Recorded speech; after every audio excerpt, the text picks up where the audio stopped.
So the first big thing we're going to work on is that scissor kick. See how your legs come apart as you're reaching, more so with the right arm, but it happens a little bit with the left as well. So working on that kick is going to help increase your speed, because that's actually causing quite a bit of drag. Every time those legs come out of the streamline, it acts as a brake. So that's a big thing. Your extension is pretty good. Looks like your right arm goes to the middle and then starts a stroke. Your left pretty much in front of the shoulder, which is where you want to be. There's a sort of modified catch-up style of swimming to your stroke. That was breathing on one side. Catch-up is that where your hands touch. Now here's a two-sided breathing. You notice that actually has reduced the pause that you had going on with that left arm. When you breathe on one side, you have that kind of long pause. Here you have less of a pause. So there's a difference in timing. This timing looks better. So we'll work on that, but make you comfortable doing that on one side. This is just fixing that kick will increase your speed a lot.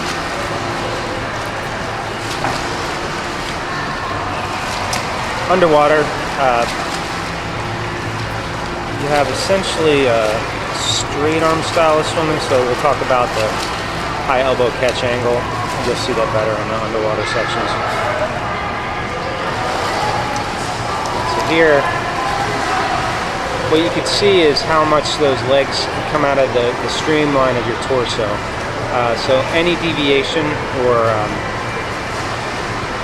wobble or anything like that will cause some drag, which slows you down, and your legs are coming apart pretty good. So you're going to want to work on just keeping the kick a little closer.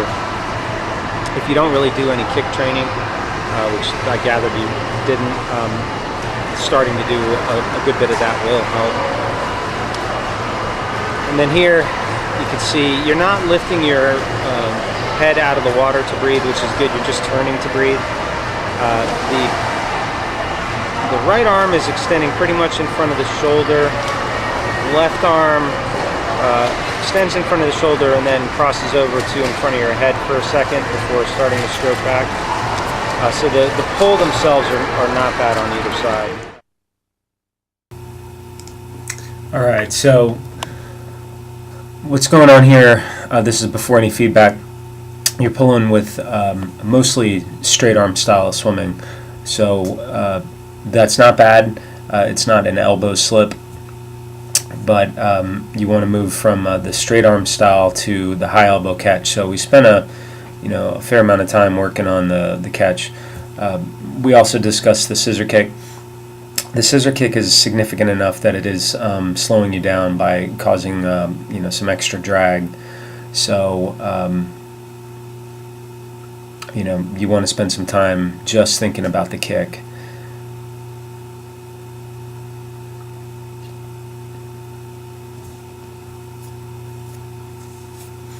So good things you're doing. Good long extension. Body position is good. Breathing is comfortable. Rotation is good. So a lot of good check marks.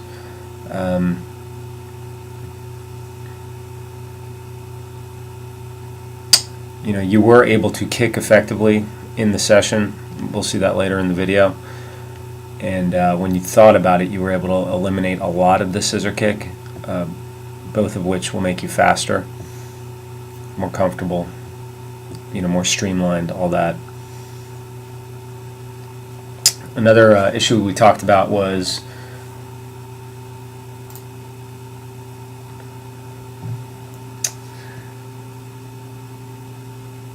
the finish of the stroke. On the finish of the stroke, sometimes your hand is turning inwards towards your body, and so you have to externally rotate your forearm as you go through the end of the stroke or the push phase of the stroke. It's not as important as the catch, however, it is a piece of it for sure. And then here, doing a good job of mostly pulling straight back, directly back. Your hands are entering and going in front of your shoulder. Those are good. The right arm looks like it might be going a little wider than it needs to. Alright, so this one, trying to keep the feet and legs from doing the scissor kick. So having you kick a little more than you might normally. So this will make you more tired. This is eliminating the scissor kick for the most part. You can see still a little bit right there. Right there. It's when you're turning to breathe. Tom, when you're turning to breathe, the feet are coming apart a little bit. So just be aware of that. As you turn to breathe, try and actually just bring them together. See how that feels.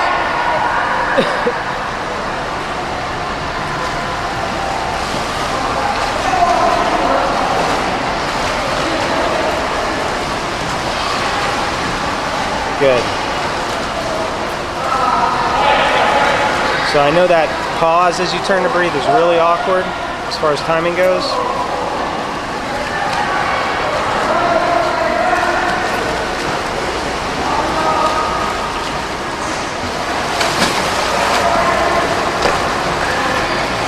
So talking about a little more flexion at the knee.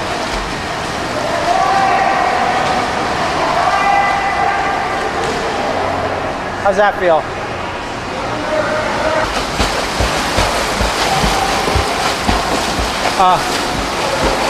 A little lower in the water, so.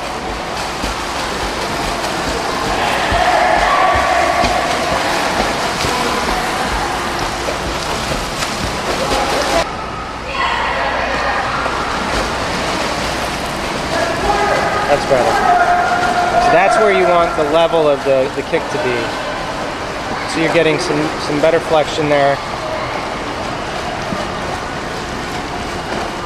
So that's a lot better. Okay, that's good. So here, we talked a lot about the early vertical forearm or high elbow catch, and you are getting the catch. You can see that change in the angle of the forearm and hand relative to the upper arm. Just remember that your elbow doesn't have to be high relative to the surface of the water. The elbow is high relative to the hand, or the elbow is over the hand. Hence a better name would be the early vertical forearm. I didn't come up with that, somebody else did. And you're doing a pretty good job with both arms. At the end of the video I put some freeze frames so you can see it in more of a slow motion aspect. You can also go into YouTube and go to settings and choose half speed or quarter speed, and you can watch the video in slow motion. So here you're getting the catch angle, but you notice how high your elbow is relative to the surface of the water, so you could dig that hand a little deeper, probably be a stronger pull.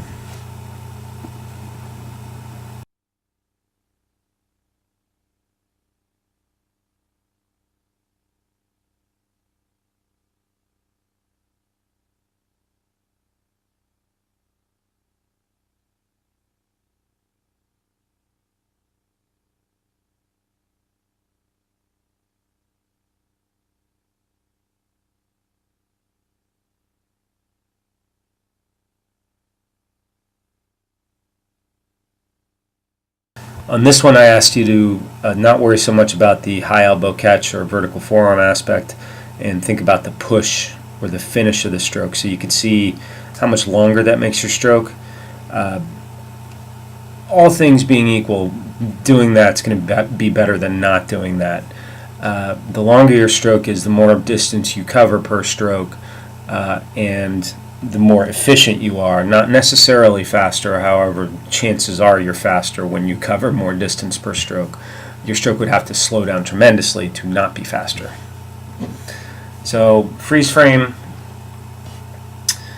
On the entries, you are entering a little bent. That's alright. I know this is kind of the first time you're really working on the one arm vertical forearm sort of drill. you pause while you're thinking about it, and then you rotate that shoulder or shrug the shoulder. You were getting that well, and then you get into this very obvious vertical forearm position. That's great. The chore for you will be to implement that while you're swimming. Do a lot of one-arm drill in the interim. That drill, if you do it right, can make a quantum leap in your stroke technique. Same thing over here on this side, the right side. Entering, pausing, and thinking a little bit about rotating the shoulder or shrugging the shoulder. It's a key piece of the stroke, and then you get a very clear, very obvious early vertical forearm. Now, this is an important piece of the stroke. However, in your case, I want you to really focus on fixing that scissor kick. That is causing a good amount of drag in your stroke, and it's making you work harder. It's affecting the timing of your stroke. It occurs mostly when you turn to breathe. However, it seems to occur on the flip side of that as well. And the only way to fix it is to really think about it. We talked about letting your toes hit each other as you're kicking and keeping the kick height very short. Not that it's ineffective, just you don't want a big, wide, lunging kick. You want a short kick.